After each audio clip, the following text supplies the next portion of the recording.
সবাইকে স্বাগত। আমার সামনে দেশি মাছের একটা ডালা। কালের বিবর্তনে দেশি মাছগুলো হারিয়ে যাচ্ছে। আমাদের অভিভাবকদের উচিত হবে আমাদের সন্তানদেরকে তথা পরবর্তী প্রজন্ম যেন দেশি মাছগুলো চিনতে পারে যে একসময় মাছের হাতে বাঙালি, এখন কিন্তু সেই মাছের হাতে বাঙালি কিন্তু এখন আর নেই। তারপর আমি আজকে চেষ্টা করেছি একটি দেশি মাছের ডালা আনতে, এবং আমি আমার সন্তানদেরকে কোনটা কোন মাছ এটা তাদের সাথে আমি পরিচয় করাবো। দেখি আমার সন্তান সে কোন মাছের নামগুলো জানে। এটা হচ্ছে বাইন মাছ। এটা বাইন মাছ, কিন্তু বাইন মাছের প্রকার আছে, এটা হলো তোমার তারা বাইন বলা হয় আমাদের এলাকায়, ফরিদপুর তারা বাইন বলা হয়। দেখতে পাচ্ছ কোঠাল, এটা হচ্ছে বড় বাইন মাছ আমরা যা সাধারণত গোলদা চিংড়ি। হ্যাঁ, এটা গোলদা চিংড়ি। তুমি জানো যে গোলদা চিংড়ি, এবং এই মাছটা কিন্তু আমাদের দেশের ঐতিহ্য, এবং এই মাছটি কিন্তু বিদেশে রপ্তানি হয়।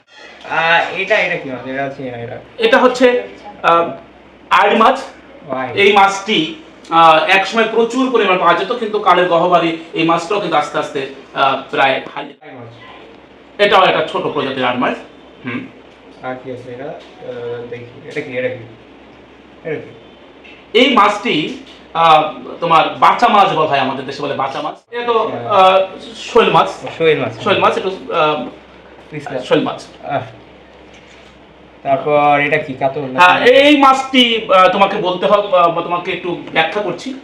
এই মাছটি হলো কালীবাউস মাছ। এই মাছটি এখন নাই বললেই চলে। এই মাছটি মোটামুটি 80% বিলুপ্তর পথে হয়ে। এটা কাতল না? তার মানে না, এটা কাতল না, এটা কালীবাউস মাছ। এটা সুস্বাদু, একটু হালকা মিষ্টি লাগে এই মাছটা। কাতল মনে করছেন? এটা তো চেতো মাথায়। এটা একটা ঐতিহ্যবাহী মাছের নাম বলা যায়। এই মাছ চিতল মাছ একসময় জামাই যখন শ্বশুরবাড়িতে যেত, তখন জামাই বড় চিতল মাছ শ্বশুরবাড়িতে নিচে কিনে এনে একটা প্রতিযোগিতা হতো। দেশি একদমই দেশি বোয়াল মাছ, একদমই আমাদের মানে তোমার নদীর বোয়াল মাছ যেটাকে বলা যায়, মানে চাষের নয়। এটা তোমার বিশেষ করে বিলে এই মাছ। এটা তো কোয়েলের মতো না, কি জানি কই মাছের মতো। আমাদের ফরিদপুর এলাকায় বলে ব্রয়না মাছ, কোন কোন এলাকায় বলে মেনি মাছ। এই মাছটি বিশেষ করে গ্রাম অঞ্চলের নদীতে, গ্রাম অঞ্চলে তোমার খাল এবং বিলে মাছ ছিল এই মাছটি। এই মাছটি ও এখন প্রায় বিলুপ্তর পথে হয়ে যাচ্ছে। এই মাছটি প্রায় বিলুপ্তির পথে। এটাকে বলে দেশি সরপুঁটি মাছ। এখন যে বাজারে যে পুঁটি মাছগুলো দেখা যায়, এই পুঁটি মাছগুলো সাধারণত চাষের পুঁটি মাছ, আর এটা হলো সরপুঁটি মাছ। এবং এই মাছটা অত্যন্ত সুস্বাদু একটা মাছ, এবং একসময় খুব জনপ্রিয় মাছ ছিল এই সরপুঁটি। আমরা যখন মানে তোমার বড়শিতে মাছ ধরতাম, পুঁটি মাছ ধরতাম, তখন যেটা সরপুঁটি মাছ ওই বড়শিতে উল্লাস করতাম যে পেয়েছি সরপুঁটি পেয়েছি। কিন্তু কালের বিবর্তনে এই মাছটি এখন প্রায় না 99% বিলুপ্তির পথে। ট্যাংরা মাছ এখন মোটামুটি বেশ ভালোই দেখা যায়। একসময় এখনো ট্যাংরা মাছ আছে, তবে এখন চাষেরও ট্যাংরা মাছ প্রচুর পরিমাণ বাজারে পাওয়া যাচ্ছে।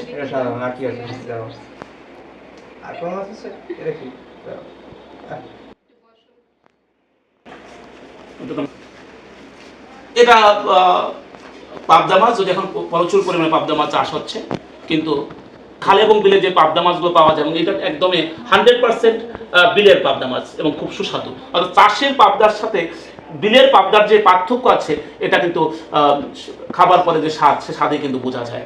তো যাই হোক, প্রিয় অডিয়েন্স, আমরা আপনাদেরকে শুধু বলতে পারি, আপনি আপনার সন্তানকে আমাদের দেশের ইতিহাস, ঐতিহ্য, সংস্কৃতি, বিশেষ করে আমাদের বাঙালিদের যে আমাদের গৌরবের কথা, আমাদের যে ঐতিহ্যের কথা, আমরা যে প্রকৃত অর্থে মাছে ভাতে বাঙালি, এবং সেই মাছগুলোকে আপনি আপনার সন্তানকে, এই প্রজন্মের সন্তানদেরকে আপনি তাদেরকে জানিয়ে দেবেন কোনটা কী মাছ। তাহলে আমাদের ইতিহাস এবং ঐতিহ্য এটা বেঁচে থাকবে।